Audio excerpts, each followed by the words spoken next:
Bem-vindo, estamos de volta a Provérbios capítulo 3 e vamos em frente ler o texto. Vamos começar no versículo 1 e vamos nos concentrar de novo nos versículos do 6 até o 8, ou não, do 5 até o 8.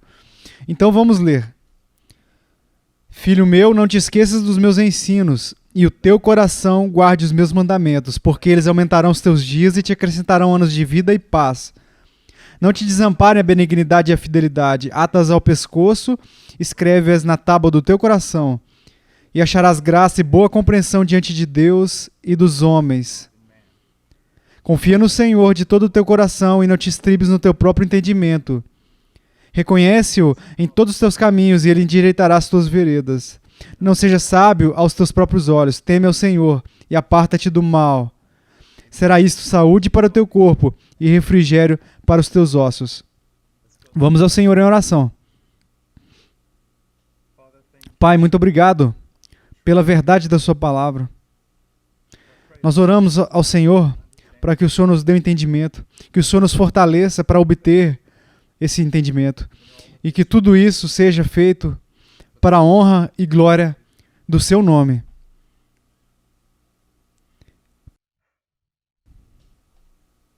Pai, por favor, nos ajude. Em nome de Jesus. Amém. Ok, agora nós estamos no versículo 6. Apenas uma rápida revisão do versículo 5. Confie no Senhor de todo o teu coração e não te estribes no teu próprio entendimento.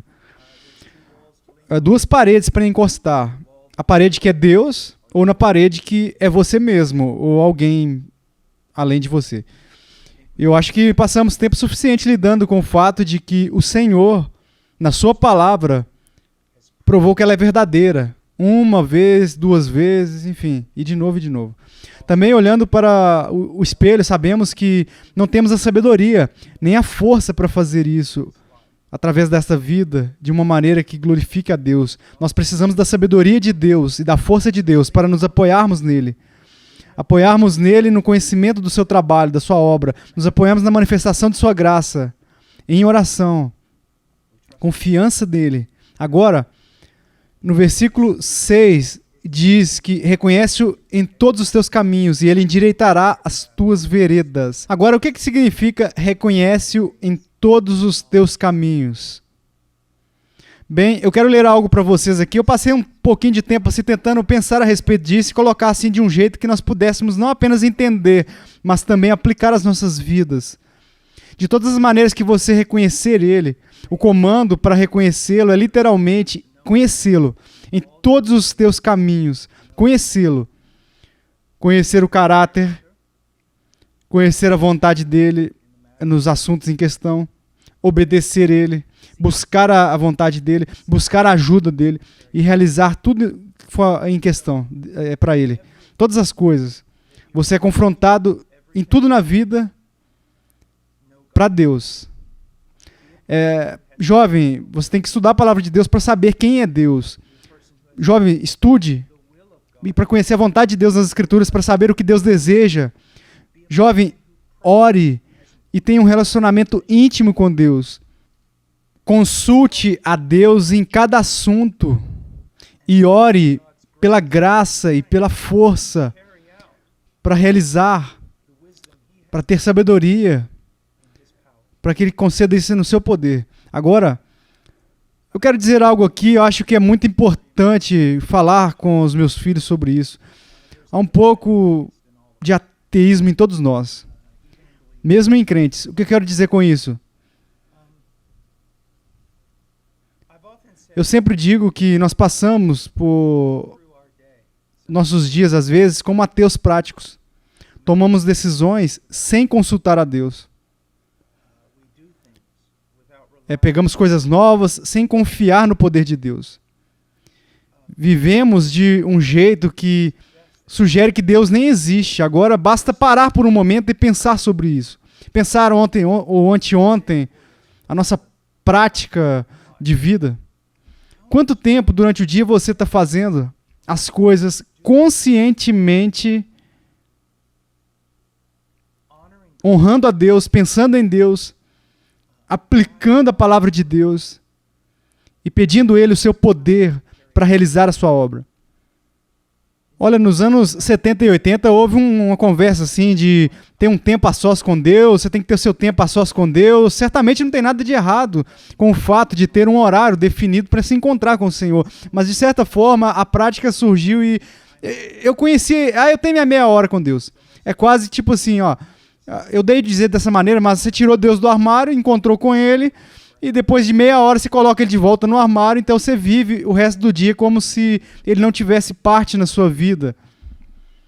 Mas reconheça o Senhor em todos os nossos caminhos, reconhecendo Ele em todos os seus caminhos. Ele está literalmente reconhecendo, ele está entendendo que ele deve andar através da palavra, comunhão com Ele, fazendo todas as coisas, pensando conscientemente o tempo todo sobre a aplicação da palavra dEle, e nos baseamos no poder dele. Agora ele diz, em todos os seus caminhos, reconhecendo ele em tudo. Jovem, há algo que eu quero que vocês aprendam. De fato, eu posso repetir isso várias vezes, 100 vezes, enfim, depois dessa lição. Para o cristão não há pessoas seculares e sagradas. Muitas vezes, no cristianismo, nós dividimos, você sabe, a parte da sua vida é religiosa ou sagrada. E Deus tem a ver com isso. Mas então aí tem outra parte da sua vida que é secular. É algo que você simplesmente vive sem Deus. Jovem, eles acham que você... Olha, por exemplo, você vai na igreja, é sagrado. Eu vou pescar, é secular. Ou eu vou orar ou ler a palavra, é sagrado. Mas eu vou me divertir com os meus amigos, é secular. Aqui está o que você precisa entender. Como um cristão, não há nada secular na sua vida. Não há nada a ser feito à parte de Deus. Ou, em outras palavras, tudo o que você faz como cristão é sagrado. Se eu estiver orando, se eu estiver lendo a palavra, se eu estou jejuando, é sagrado. Se eu for à igreja, é sagrado. Se eu vou dar um passeio no parque com a minha filha de 4 anos, é sagrado. Se um amigo meu me chama para fazer algo muito engraçado, tipo brincar e deitar no chão, é sagrado. Se eu estou estudando grego, é sagrado. Se eu estou levantando peso e malhando com os meus amigos, é sagrado. Os nossos relacionamentos são sagrados. Eu gosto de dizer dessa forma, mesmo os tachos e as panelas da nossa casa são sagrados. Olha, Paulo disse, tudo que você faz, se você come, se você bebe, quero dizer, todos os detalhes mais minuciosos e aparentemente insignificantes da vida, é tudo para a glória de Deus. Então, reconheça-o em todas as áreas da sua vida, das nossas vidas.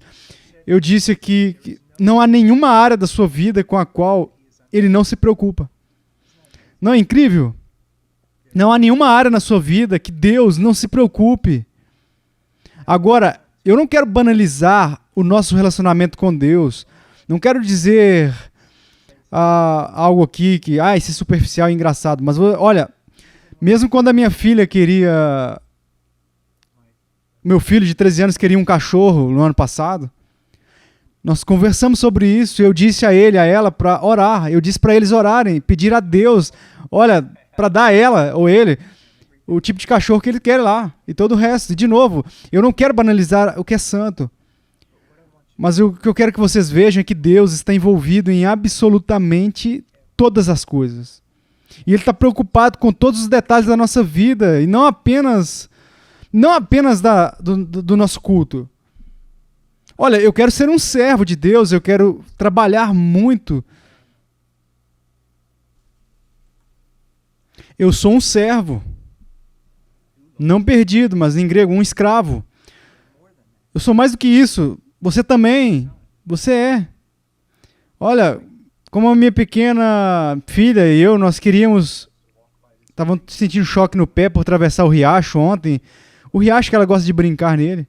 Olha, eu prefiro o caiaque nas corredeiras, mas estamos a pé, então, 6 polegadas de profundidade, assim, não há necessidade. Eu faria isso sozinho, mas porque ela estava lá. Porque eu amo ela, é uma grande preocupação para mim. E é muito divertido também para mim estar no riacho com ela. Por causa de Deus está preocupado com todos os aspectos da sua vida. É por isso que você não deve pensar que eu vou estar aqui separado de Deus. Não há área da sua vida. Eu vou bocejar. Estou bocejando aqui. Mais uma vez. Não há área da sua vida com a qual ele não se preocupe. Mas também não há nenhuma área da sua vida em que o Senhor seja excluído. Não pode excluir. Você está escutando?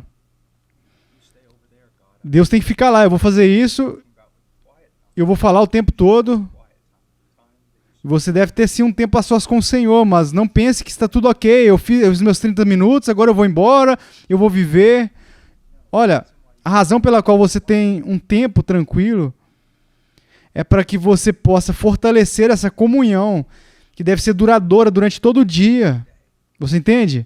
Agora, não há área da sua vida com a qual Deus não se preocupe. Não há área da sua vida em que o Senhor deve ser excluído. Não há área em que você possa dizer, eu entendi, eu não preciso da ajuda dele. Você está escutando o que eu estou dizendo? Não há área na sua vida em que você pode dizer, Senhor, eu entendi isso e eu não preciso da sua ajuda. Você precisa de ajuda em qualquer grau. Você não pode respirar a parte dele. Você não pode colocar, até o ateu não pode colocar dois pensamentos racionais juntos sem ele e chegar a uma conclusão à parte dele. Você está entendendo? Eu costumava dizer aos jovens pregadores, e eu digo a eles, olha, você não pode pregar sem o poder de Deus. Agora eu digo a você, você não pode amarrar seu sapato sem o poder de Deus. E uma das coisas mais perigosas que você pode fazer, jovem, eu já vi pessoas fazendo isso, que eu já ouvi as pessoas dizerem que, olha, sim, eu tenho meus problemas com certos pecados, mas eu não tenho problema com esse pecado. Nunca podemos dizer isso. Se você não tem um problema com determinado pecado, uma determinada coisa, você poderia rapidamente ter. Você não pode ser nada, você pode ser nada. A parte separada da graça de Deus, você precisa de Deus em tudo. Em tudo. Então, positivamente, em todos os seus caminhos, reconhecer Ele, em todos os seus caminhos. Deus, eu preciso do Senhor. Eu preciso da sabedoria do Senhor, eu preciso da sua força e eu desejo comunhão. Eu quero caminhar com o Senhor. Agora, negativamente, isso não temos nada negativo nas Escrituras, mas é entendido positivamente todos os seus caminhos, reconhecendo Ele assim. Então, negativamente, ouça essa linguagem. Não passe por Ele, não passe por cima dele. Você não é o dono dele, não ignore ele. Não deixe de consultar ele. Nunca deixe de consultar ele. Você está entendendo? Em todos os seus aspectos, reconheça ele. O que significa? Não saia sem ele. Não o abandone. Agora, uma ótima ilustração disso nas Escrituras. Temos várias, na verdade, mas eu quero escolher algumas. Em Josué 9:14. Então os israelitas tomaram da provisão e não pediram conselho ao Senhor. Os gibeonitas, eles sabiam que Deus tinha dado a Israel a terra prometida, então eles foram até eles para fazer um pacto com Israel. E eles encontraram com Josué e fingiram ser algo que eles não eram. E Josué, ele acreditou. Mas eles estavam enganando ele. Eles fingiram que eles vinham de muito longe, eles fingiram que eles tinham só pão velho, coisa velha, que eles estavam tristes, que a sandália estava gasta. E Josué e os anciões, eles assumiram isso. Bem, essas pessoas estão dizendo a verdade, eles vieram de um longo caminho, eles querem fazer parte do povo de Deus.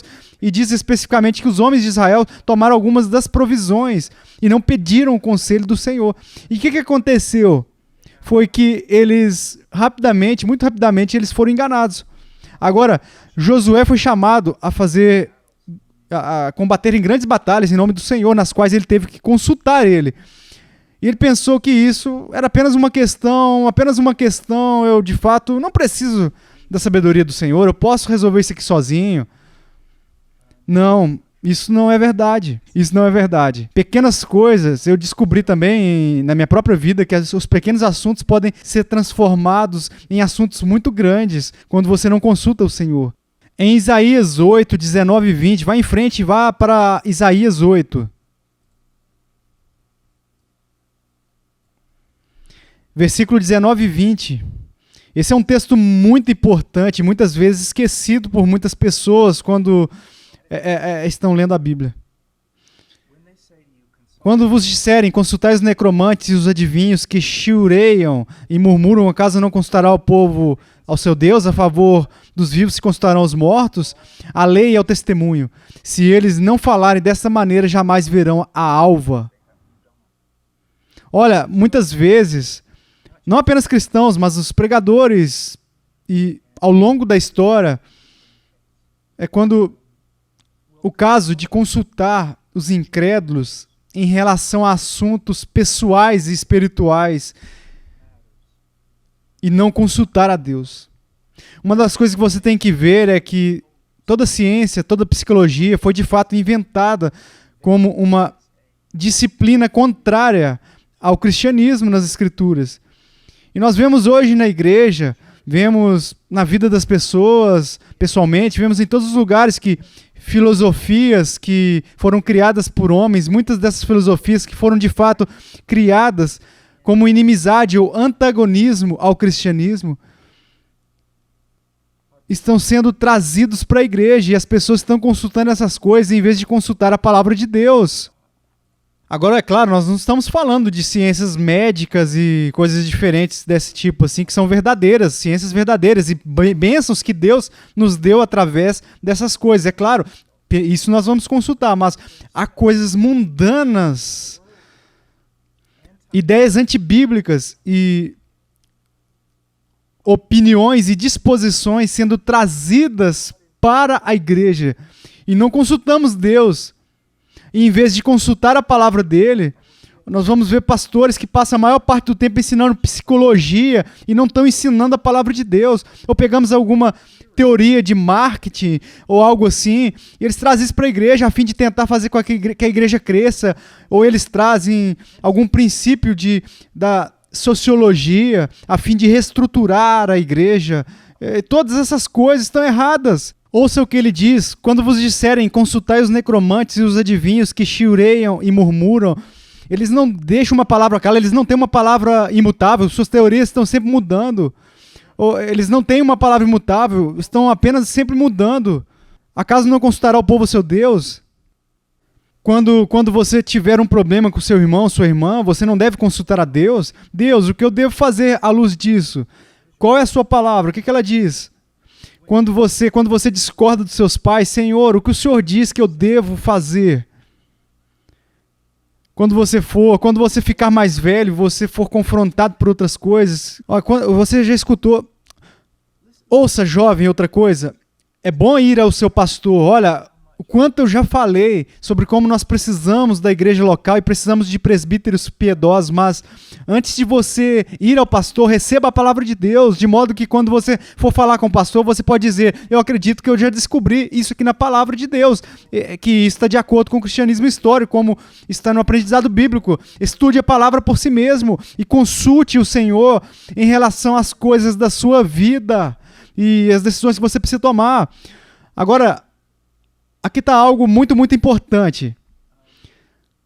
Se você vai pedir ao Senhor Deus, vai perguntar a Ele o que você deve fazer, então esteja preparado para obedecer. Olha, há algo que nós pastores dizemos uns aos outros, isso é o seguinte: quando as pessoas estão procurando um aconselhamento, algumas delas, principalmente assim, elas estão procurando por um pastor que vai dizer para elas o que elas exatamente querem ouvir, o que é certo aos olhos dela.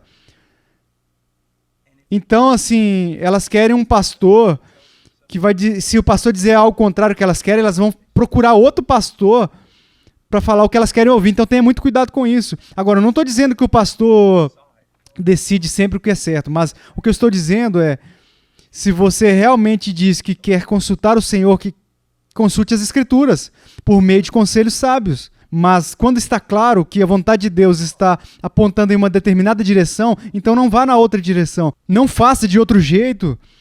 Em todos os meus anos de ministério, eu tenho visto isso com tanta frequência que as pessoas vêm até mim querendo que eu afirme o que elas já decidiram fazer. E se eu não afirmar, elas vão encontrar alguém.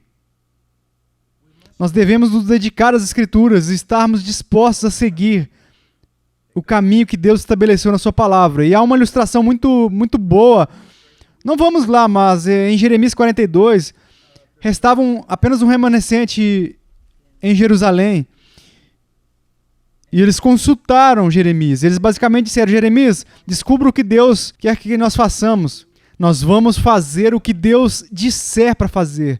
Você sabe que nós fomos assaltados e restou apenas um pequeno remanescente, então nós estamos sofrendo, aprendemos nossa lição, basta, agora nós vamos consultar a Deus. Quando Deus te disser, você diga a nós e nós vamos fazer o que Deus disse. E Jeremias consultou Deus e Deus disse: não vá para o Egito. Fique onde vocês estão e eu vou cuidar de vocês. Agora, onde eles estavam?